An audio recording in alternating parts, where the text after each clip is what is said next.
Assalamualaikum, salam sejahtera. Saya Nazri Kahar, ini agenda awani. Kalender berkaitan dengan produktiviti dan juga menggalakkan budaya produktiviti industri dan juga sektor awam perlu digalakkan dan perlu diteruskan. Walaupun kita dalam era pandemik COVID-19, budaya produktiviti ini perlu, apatah lagi keadaan ekonomi kita dalam situasi selepas kita melakukan total lockdown. Kita sudah buka semula ekonomi, banyak kilang sudah dibuka, sektor swasta, sektor industri kecil dan juga sederhana sudah mula melakukan perniagaan masing-masing. Biarpun setengah pihak ataupun setengah kawasan negeri dilakukan PKP bersyarat, tetapi sekurang-kurangnya industri dan juga sektor perkilangan, sektor hiliran dibenarkan untuk beroperasi. Maksudnya kita mahu produktiviti kembali kepada asal, kita mahu rakyat kita terus bekerja, kita mahu kita ada leverage bagaimana kita memberikan keyakinan kepada pelabur dan juga majikan untuk terus melakukan aktiviti perekonomian. Jadi untuk melihat perkara ini, APIC 2020 iaitu satu program tahunan yang dikelolakan oleh MPC kita. Jadi kita nak tahu lebih lanjut bersama ketua pengarahnya yang berbahagia Datuk Abdul Latif Haji Abu Seman. Assalamualaikum Datuk, apa khabar? Waalaikumsalam. Terima kasih kerana bersama kami di Astro Awani. Okey, mungkin orang ramai tidak berapa dengar APIC dan juga program tahunan yang dilakukan oleh MPC ini. Mungkin Datuk boleh bagikan sedikit senario dan juga latar belakang. Okey. APIC ini singkatannya mudah kita sebut APIC. Ya, APIC. Annual Productivity and Innovation Conference and Exhibition. Ya. Kalau kita lihat konsep ini sebenarnya dia berasal pada Jepun. Dia melihat tentang bagaimana projek-projek penambahbaikan yang dilakukan oleh kumpulan-kumpulan kecil. Pada pertengahan 80-an dulu bila ianya dimulakan di Malaysia ketika itu, di mana Yang Amat Berhormat Perdana Menteri dengan program Dasar Pandan ke Timur, salah satu inisiatif yang kita lihat ialah program yang kita panggil sebagai QCC, Quality Control Circle. Itu biasa kita dengar. Betul. Ya. Tapi daripada Quality Control Circle, semakin masa beredar, benda juga harus berubah. Kerana kita bukan hanya melihat penggunaan tool yang ada kaitan dengan QCC saja, tapi kita kembangkan. Sekarang ni kita panggil APIC tu, di mana ada inisiatif pembentangan projek juga, tapi oleh kumpulan-kumpulan kecil yang bukan hanya daripada QCC saja. So sekarang ni kita panggil Team Excellence. Sebelum tu kita berubah daripada QCC, kita panggil Innovative Creative Circle.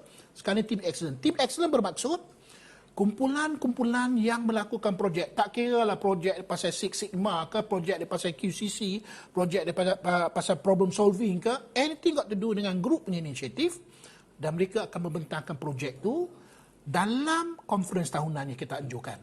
Dan kita akan ada ribuan peserta yang akan ambil bahagian, dan kita ada string yang berbeza-beza. Mereka yang minat dengan perkhidmatan kerajaan, swasta, contohnya perkilangan, daripada services dan sebagainya, kita ada stream tu. Dan syarikat-syarikat yang mengambil bahagian, dia akan bentang projek dia.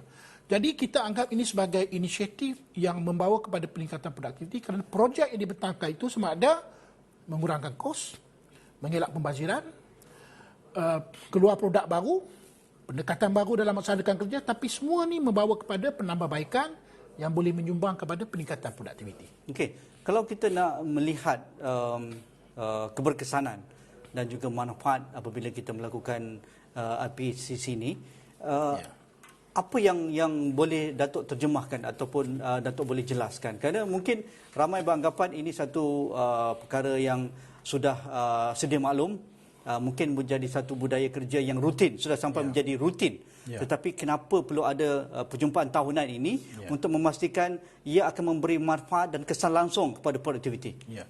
Kita mulakan inisiatif ini ketika itu dikenali sebagai QCC tahun 1985. Sekarang kita berada pada tahun 2020. 35 tahun. 35 tahun kita berubah daripada QCC, ICC, sekarang ini Team Excellent. Antara indikator atau petunjuk yang kita gunakan untuk menunjukkan keberkesanan atau impak dia. Contohnya kalau kita lihat, saya ambil yang untuk 3 tahun ke belakang saja.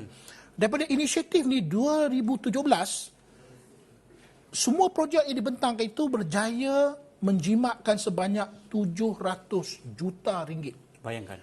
yang dibentang dalam konvensyen peringkat kebangsaan itu tak kira lagi pada peringkat regional, mini, bawah-bawah tu. dan mereka yang tak ambil bahagian dalam konvensyen tu ya. Jadi banyak. Jadi daripada yang bentang dalam konvensyen tu saja 700 juta pada tahun 2017, 2018 2.1 bilion. Bayangkan. Jadi produktiviti ini bukan bercakap tentang meningkatkan pengeluaran. Sebenarnya bila kita mengelak pembaziran, mengurangkan kos, itu juga produktiviti. Dan tahun 2019, kita berjaya menjimatkan 706 juta. Jadi ini salah satu indikatornya. Tapi yang keduanya, falsafah ya, Team Excellent ni berpandukan pada QCC yang saya sebut tadi, di mana pekerja-pekerja peringkat bawah mereka duduk bersama-sama, mereka buat pencambahan fikiran, brainstorming, dia come up dengan idea, mereka yang propose pada management tentang penambahbaikan. Jadi ini sebenarnya mampu melahirkan tenaga kerja yang kreatif, inovatif, berani bercakap, ada idea. Dan pada masa yang sama juga, mereka bukan hanya berjaya mengurangkan kos, ada juga projek yang melahirkan banyak produk-produk baru, perkhidmatan yang baru, termasuk juga cara bekerja yang baru, yang lebih produktif, inovatif dan kreatif. Ada mereka beranggapan, setengah pihak lah, apabila kita melakukan Team Excellent ini, sama ada kita suka ataupun tidak, dia ada pro and kontra. Satu, apabila kita ingin melakukan penambahbaikan, kita akan mengurangkan red tapes, birokrasi dan juga halangan-halangan yang menjadi tembok untuk kecemerlangan produktiviti. Itu sama.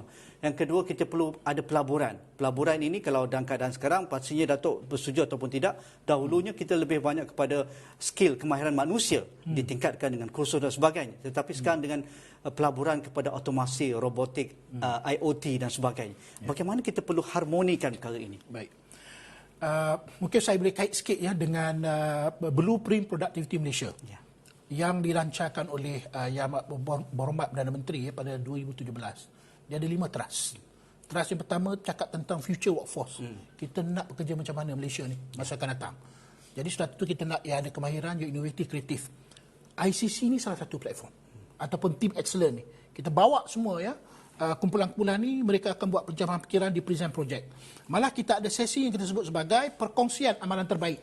Mereka berkongsi ya tentang penambahbaikan produktiviti yang telah mereka hasilkan ya, penjimatan yang mereka lakukan dan sebagainya. Baik. Pada masa yang sama, kita harus ingat peningkatan produktiviti bukan hanya daripada sumber manusia saja.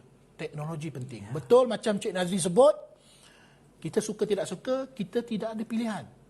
Kita mesti menggunakan teknologi ataupun digital teknologi. Contohnya dalam keadaan kekangan pergerakan yang terbatas sekarang ni akibat COVID-19, banyak benda kita tak boleh laku secara ni.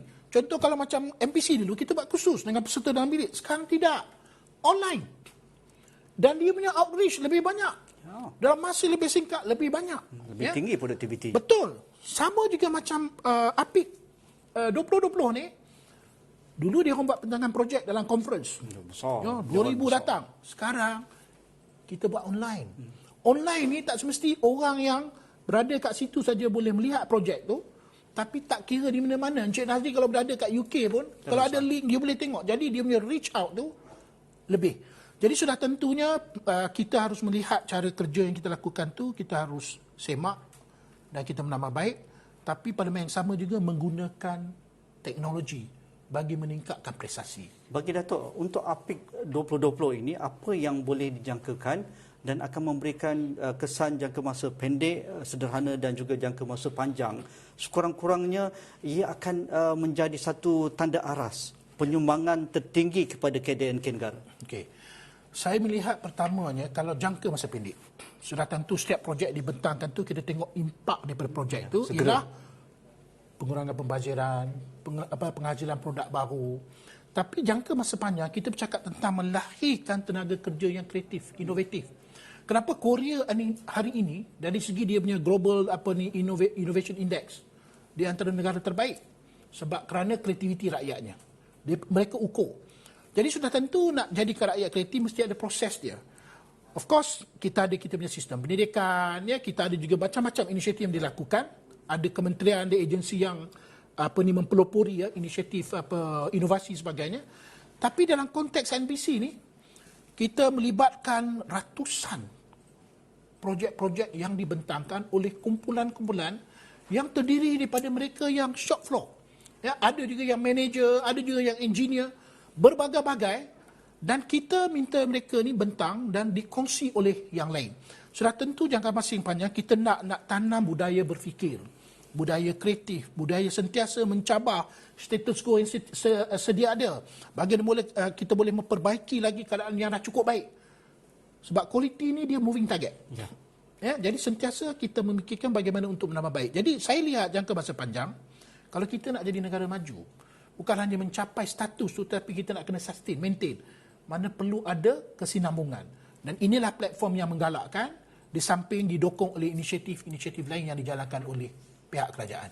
Semoga terus sukses Datuk dalam platform virtual APIC 2020 yang akan berlangsung tidak berapa lama lagi. Tetapi itu saya akan terus berbincang perkara ini dengan pakarnya juga. Kita rehat dahulu. Terima kasih Datuk ya. Jumpa lagi selepas ini.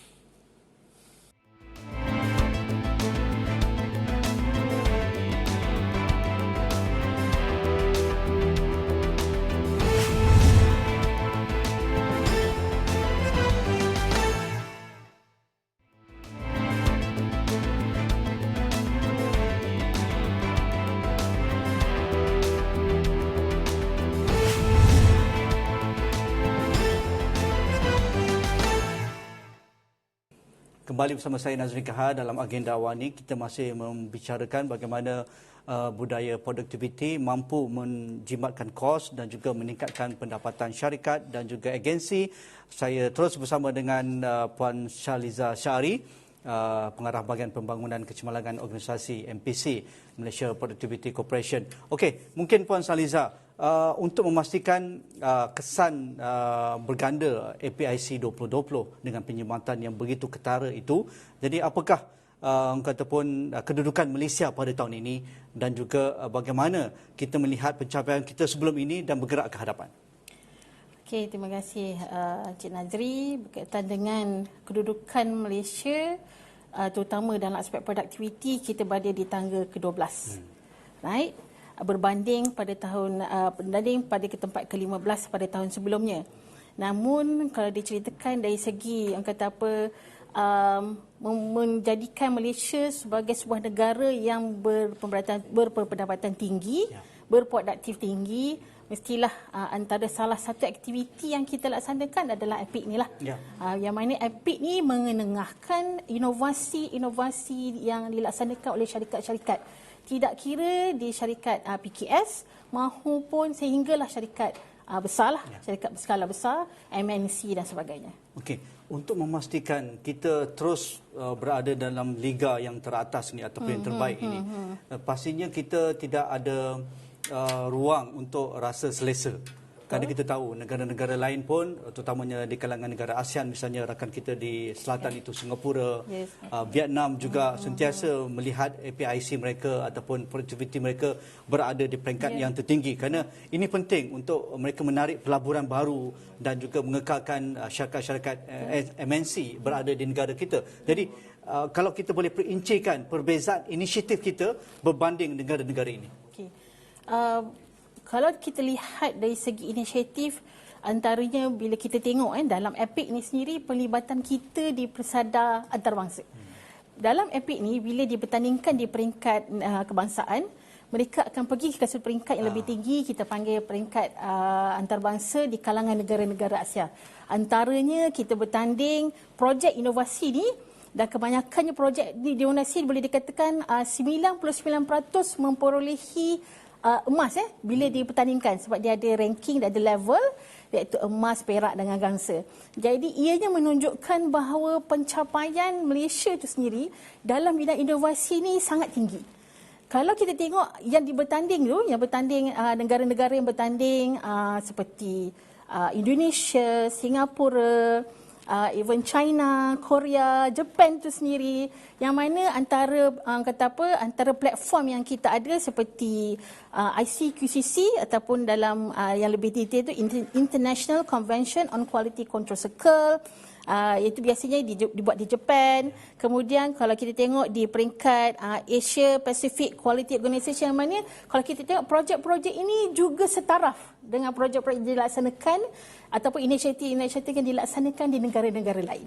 Yang ini yang saya katakan bahawa bila kita tengok juga dari segi indeks inovasi global kita ni, yang mana Malaysia sudah tentunya lah menggerakkan, menjadikan faktor seperti inovasi teknologi bagi menggerakkan inisiatif ataupun produktiviti, meningkatkan kecemerlangan organisasi itu sendiri. Kalau itu dapat kita tonjolkan bahawa seringkali apabila kita berada di Liga Persada Antarabangsa ini, kumpulan-kumpulan tim excellence kita boleh orang kata pun sentiasa berada di barisan hadapan ataupun pingat emas itu ataupun perak kan. Tetapi reflect tak cara mereka bekerja apabila mereka kembali kepada organisasi mereka pada pemerhatian Puan Saliza.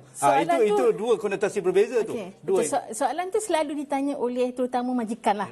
Bila mereka melibatkan diri dalam EPIC ni, mereka tanya apakah, kata apa, adakah kesinambungan ataupun kita panggil sustainability lah bagi sesuatu program tu.